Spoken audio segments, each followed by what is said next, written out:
Hi everyone, welcome to quite a big video today. We are celebrating the 2-year anniversary of the sort of creation, not necessarily of this channel. I've had this channel for years, but in terms of like when I started posting, which is obviously the first video came out 17th of August 2023. So it's been a really interesting 2 years, a lot of change, a lot of life-changing things, and hopefully I've documented them well over the time. And hopefully we can continue on and make good content for you guys.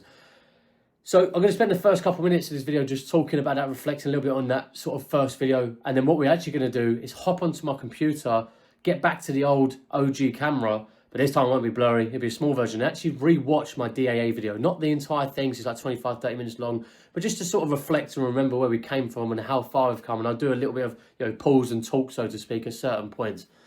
But I remember the 17th of August 2023 like it was yesterday. I remember recording the DAA video. I remember the amount of doubt that was in my head, the feeling of this is totally pointless. Why would anyone want to watch this? The camera was blurry. I waffled on. I just didn't see the point in doing it. But I told myself, upload it, put it on private. Do all the background stuff, ignore the sort of that sort of negative thoughts in my head, and just get all that done, and then we'll focus on whether we should upload it or not. And, after I did all that for about 30 minutes to an hour, I literally spent there just going back and forth, back and forth, back and forth, the nerves, the fact that if this was to work, there could potentially be unlimited amount of people that could view this, see all like the flaws and all this other stuff. But also, I also felt like that it wasn't a good thing to do. I didn't feel like maybe I'm the best person to do it, communication skills, things like that, and just all the doubts in my head. But then it did actually get to the point where I was like this close to deleting it. When you click delete, it comes up with like an option that sort of says like this is permanent, it cannot be undone. Do you want to continue, sort of thing? So I would confirm or yes or whatever the button is. And I remember just hovering over that button where it was either yes or confirm. And I just remember sitting there and I had this sort of like feeling in my chest that was like, okay, what if though there was one person, as cliche as it sounds, what if there was one person out there that could take a smidge of your video or the entire video? And, maybe it's about the electrical comprehension when I've mentioned that, it's not really the same online and it is on a test, and people then started looking in different avenues and maybe researching a bit more on it. Or maybe it's as simple as when I spoke about the introduction, how I dressed and things like that. What if that gave people the confidence or sort of pointed people in the correct direction? And the consequence of that, as well as obviously their hard work, they're able to get the trade they want. They're able to get, or maybe even just pass DAA in general. What if that's a consequence of that? And I've always been a big believer that I'm not the reason, even though people have come up to me and said countless times that, your videos helped me massively, especially DAA one, like I didn't think I could pass it without it, so on and so forth. I've always been a big believer that I've given the tools and people obviously have taken those tools and used it. But, nonetheless, I felt like, what if that could happen? And then what if I didn't do it out of fear? And then they'd done a DA. Obviously, they wouldn't know because obviously you didn't watch the video, but I would know. So I thought, well, yeah, do you know what? What's the worst that can happen? 5 people watch it. I'm pretty sure I won't go anywhere and we'll see what happens. And little did I know, 2 years later, I think that video's got over like 10,000 views or something like that last I looked, or whatever it is now, which is just crazy. And I still get people today on comment section even coming up to me saying, your DAA helped, or maybe not since I got to my job, but in training specifically. And that's just an incredible feeling. So it's been an amazing 2 years. A lot has changed, and we'll talk about that when we get to the video. But I just want to say before we jump on, that I want to say thank you so much to every single one of you for sticking around and supporting this channel. And I hope that now we're on the sort of career phase of the sort of journey, if you will. Hopefully I can continue to make good content. I'm looking at getting on some schemes where I go abroad. Obviously I document that so you can show you guys what you can do in your career. Or if you choose to, sit on your ass and do nothing, that's up to you. But there's a lot of opportunities out there if you sort of go out there and try and seek it. But yeah, thank you so much, and I'll see you in a bit when we get on the computer. Okay, everyone, welcome back. Hopefully the audio is working okay. I do apologise if there's any issues with that. But yeah, here we are. So this is the 2023, as you can see, DAA, how I passed what I did. What is it now? Oh, 13k views, flipping now. So yeah, here we are. But, you can already see quite a big difference already. I mean, the first most notable one is that forehead. I mean, I'm not gonna lie, I don't know how I've got such a big forehead like here. Like, it's just huge. I mean, I've got a relatively big forehead here, but that's like a whole. That's like 5 fingers and 2 extra. That's like seven fingers in total from brow to top. And the reason why this is the case is if you see here, there's like this line, this like dark area. My barbers took my hairline back for some reason, so I ended up like trying to grow my hair out, and then it looked terrible. And it was just a nightmare to get done. I promise you. So yeah, so we'll pause at certain points. I try not to. Again, I won't watch the whole thing, but we'll pause at certain points, and yeah, we'll talk about it. See how it goes. All right, let's go. Hi there, and welcome to the first episode of my mini-series in which I'm going to be documenting my personal progress of my RAF application. So, just a little background. I've actually done my DAA and my interview, but what happened was after the interview I sort of had this feeling to do a few YouTube videos for you guys, because there's a lot of things that I had done a lot of revision of, and I looked up online and they just weren't there, so I thought I'd just make these videos just to cover those small areas. So I'm not going to have massively huge tips in comparison to other ones, but I'll definitely recommend looking at other different people's as well to get the best idea. So the first one today is the DAA, also known as Defence Aptitude Assessment. It was known as the Airman Selection Test many years ago, and I wanted to join when I was much younger, 16, not that young anymore. And yeah, so the first thing we'll talk about is the actual on the day, what to bring and what to do. So first and foremost, yeah, so this is just sort of taking that first intro. It was true, I actually did my interview first. So I done my interview in August, start of August-ish. And I done my DA, I think July or June sort of time. And I generally didn't think that, you know, there was a lot of content out there. I was really getting annoyed both times. I thought, sod it. And then that's when I sort of, you know, at the start of the video I spoke about, you know, uploading it and stuff like that. But yeah, so it was definitely a long time ago, and as you can tell, I look way younger then. It's only been like 2 years, I've noticed. That's what the military does, makes you age like crap. So yeah, be aware. Well, like anything, any part of this process, okay, dress smart. Now, I took the DAA twice, so you can take it twice, but not a third time. After second time, you either make a decision there if you didn't get your original choice, or you have to wait an entire year. Okay, so that's first and foremost. So the first tip holder is just wear something comfortable but smart. So for example, what I wore was just a white shirt, like a suit shirt, long sleeve, and then I wore some sort of like blue suede trousers, if you will. Yeah, just this is like a little bit of an Easter egg for people who know what Easter eggs are, but for anyone who watched the, what one was it? It was my second like kit prep video or whatever it was, the actual useful one, not the first one. Right at the beginning, I spoke about what I wore to RAF Halton. Those were the exact same clothes that I was describing here. So it's always a winner, you know, shirt, sort of suede-ish sort of trousers, you know, chino style trousers with some nice shoes. You can't go wrong. But yeah, like I said further on for this video, the amount of people that turned up in like tracksuits and stuff. I've always been a big believer of like, you know, sort of like being showing a good first impression, even if it doesn't matter. It sets a good tone not only for the people who's recruiting you, but also for yourself as well. You always show up smart and ready to rock and roll, and I've always been a big believer of that. And then some blue suede shoes as well, and that was basically it. But to be honest, it's not too much of a problem. Yeah, because I saw people. Then I spoke about like the 16 and then if they're sorry, not a recruitment centre, like a local jobs centre. Yeah, where it is, that's not really relevant. It's just again, this is just the intro, like where you could. When I was in school, a lot of the IT rooms would just have computers like sort of spread out. That's what it was like, but much more. So like my first time, it was like in an IT room where it was spread out, and then the second time it was like exam conditions where it was like boom, boom, boom, you know, with all iPads and stuff. A compact. Again, whether that's changing or not, I don't know. Now, with verbal reasoning, there's going to be a lot of different words that are just fluff and don't mean anything. Okay, so for example, I think there's 3 different phases. So the first one, you'll have a statement and you have like different companies or different house locations. There's like, it could be like 6 different ones, a house A, B, C, D, E, F, G, whatever. And then from them, they will have colons, and then it will be like statements of what the house is. So it could be, for example, if you've done the DAA on the mock test on the website. Yeah, so this is the one where, this is actually probably, people have come up to me and said this is probably the most useful tip that I gave, was the fact of just like cutting out the fluff sort of thing. And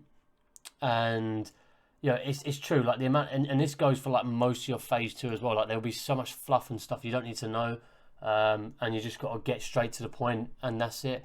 And then obviously the other one being about finding the wrong answer first instead of trying to find the right answer. Because sometimes you could get, like, let's say, 6 parts to an answer, you can then just get through 3, and you might be able to find it. You might even get through 2, and then you're done. You save a bit of time because it's all timed, isn't it? So this is probably one of my biggest one. Like people come up to me and say, "This is the best piece of advice I had." It could be like house A is. Yeah, that was annoying. Is in a village. Is this how long timed on this? Okay, and just a quick note on timing. They might tell you this. They did on my first one, but not on my second one. If you don't get around to answering the questions in time, just put random answers, okay? Because if you don't answer them, they're gonna mark it. They're gonna mismark it or count it as a. So I got told this zero first. instead of I one don't know if or they tell anyone now, but they told us that if you've got like 20 seconds left and there's 6 questions, just select one because you might have a chance of getting it, and that just gives you the extra mark. Just put answers in. Please keep that in mind. If you've got no time. So yeah, that's the main now. Sales company or something like that, and then you just have to select that. So it's just doing a bit of research and digging into it a little bit more, and that's I think most of this is quite. This is me talking about the big juicy thing. 2 weeks here and 2 weeks here, or whatever. Yeah, there's not much to really talk about on this as well. I was talking about the verbal reasoning, talking about spatial awareness. I think one of them was mechanical electrical comprehension. There's a few others I can't remember, but the one thing about this that's really funny is I sat there and the amount of times I couldn't get my words out, but somehow I was able to just get through it. And I was sitting there, my mum was going, but I was able to get the words out luckily. So this was a stressful recording. Like, that was one challenge. I'm now, I'm still stressed about recording. And that is broken off into 2 phases, I believe. So the first one is just basic maths. So it's like 4x minus 8 divided by 2 equals whatever number it is. Find out x. So again, you just do it all in reverse order. It's quite straightforward. The only thing I would recommend is just that was right. Like I was saying in the verbal one, I believe, just find the equation more than how to answer that specific question. So don't think about, okay, in order for me to do half, fractions are half 1/2, so half minus 3/4 would equal this. Just find out, well, how would I minus? Yeah, so this was probably my biggest advice to myself, actually. I don't know if anyone really found it useful, but I have always struggled with like fractions and dividing times in. You got swap, spin, flip around, move, and it's just like it always blows my brains out. So I just ended up trying to just remember how to do this, move it here, move it down there, sort of thing, and that was it. So this was more of like a miniature piece of advice that I really found useful for myself. But yeah, so I think most people do that anyway, hence why this wasn't really a brought up one. But yeah, this was like decimal points as well was all right. I can add them, obviously subtract them, but when it comes to divide and times, I start getting a bit confused on how it works. Same with fractions, but I was studying a lot. I did struggle with the fraction part even still, but it is what it is. Fractions together and just get pencil and paper. You can only use pencil and paper in the numerical one. So what you would do is you'll raise your hand or fist. I'm sorry, used to cadets. You would raise your fist or Oh, sorry, I'm used to being in cadets. Bearing in mind, at this fucking point, I was, how old was I? What was it, 2 years ago? So I was 24, and I left cadets at 17. So I'm pretty sure, I don't know, I had a blip moment, or I'm just talking crap, I don't know, either one. But, yeah, I don't know. This makes me not want to watch any other videos. It's a learning curve. And still so many people struggle to read what I have on my arm, but maybe that's a mystery. Maybe I should just leave that. Maybe someday. But if you pause it at certain moments, you can see what it says. Hand, sorry. And they will bring over a pencil and paper, and I need to look. But there was actually one really funny thing. So on the second DAA, is that there was a lad in there. It was the physics part, I think it was, or maybe electrical. Oh no, there was no physics part. It's the electrical one, wasn't it? Which is technically all physics. Actually, it didn't actually have a lot of electrical comprehension in there. But there's a part where you had to do maths, and I was like, flip, I can't work this out in my head, I need to write it down. And I'm pretty sure most people are like that, but you can only have pen and paper for the numerical one. And he put his hand up and was like, can I have pen and paper? And the corporal was like, no. No, she said, oh, are you in the numerical section? He went, no. And she went, well, no, you can't then. He was like, but I can't do this in my head. And she was like, tough shit. So he was like, okay. So I was like the same, though. I just guessed in the end. iPad to make sure you're on it. is whatever they're bloody called. Sorry, would take you out. They'll take you to an interview room, and again, they'll just tell you how you've done. They'll know there and then how you've done. The ending part. Get that. You know, just waffled on for the next like 20 minutes or whatever it was. 10 so minutes. that's another advice. Don't waste the opportunity. I know you might be eager to get in. I'm really eager to get in. You know, it's just been literally a childhood dream. I spent 6 years in the Air Cadets. I was a sergeant in it, so I've got a lot of... Is it 6 years? I thought it was 5. Oh man, I'll get dates so wrong. Wait, when did I know it's 5 years. Oh no, I thought it was 6 years because I was about to turn 18, so I usually, like, it's the age, but it's not literal. Yeah, that was it. So I joined at 12. I lied to my age to get in. I didn't know you could join at 12. I got told you have to be 13, so I lied. And then, yeah, I was there till I was about late 17, just about to go 18. So that's why I said 6 years, but I think it was actually 5. But that's a great face right there. That should be a thumbnail. But, yeah, so and the eager part is like, it's different now. Like when you're first starting off, and I was even like this in basic to some extent, it's like you have such a vision of what the Air Force is going to be, what your career is going to be, and it's never anything like it. So in a good way or bad ways, obviously depending on you. I know some people that really don't enjoy it at a minute. Certain trades really don't enjoy it. I really enjoy it, but it's not what I thought it was, if that makes sense. I still enjoy it, but I was just being a bit, you know, away in the fairies, I guess you could say. Maybe I'll talk about that another time. I was a sergeant in it, not anymore. I had a lot of drive when I was young, and I sort of fell off the boat in my early 20s. Yeah. And now midway through my 20s, it's sort of I've just gained this. I actually fell off my late teenage, and then I sort of recuperated early 20s. Actually, to be fair, that was like a rough time. So basically, the moral of the story is I was gearing up to go into 16. You know, I studied electrical engineering. I wanted to go avionics.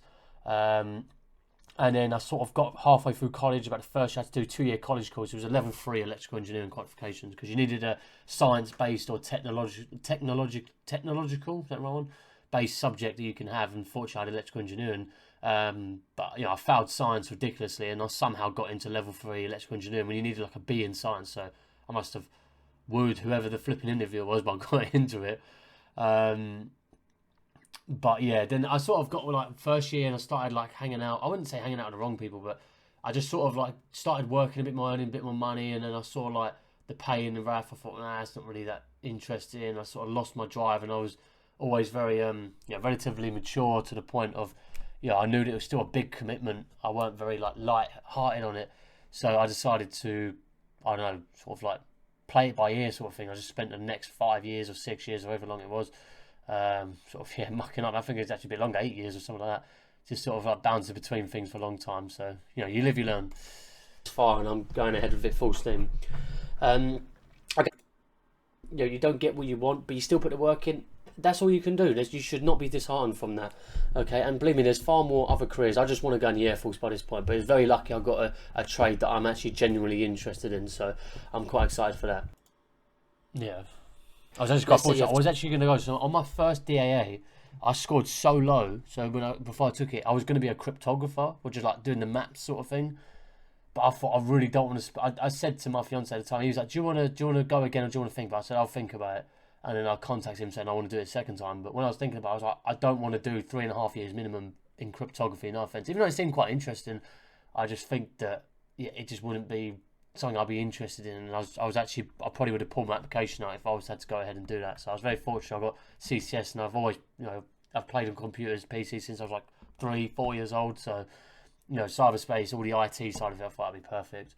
But yeah, I don't want to make this video too long, so I think I'll cut it there. But yeah, so the main part of that was, especially towards the end, I didn't really comment on that because I wanted to get through it. Was the fact of, as long as you try it. And, as long as you try, that's all you can really do. I'm a big believer of that. So, it has been a long 2 years. It feels very, very strange looking at that face again. I look so young. I actually can't believe how young I look. And it's only been 2 years. That goes to show you how much the military ages you. It makes you old. Don't do it. But no, joking aside, it has been, incredible. And I just remember, back then, and I was so optimistic, and I was so thinking of how it was going to be, and it's nothing like it, but not in a bad way, of course, in a good way. It's more just coming to realism, but I still love it. But I was excited to get on with it.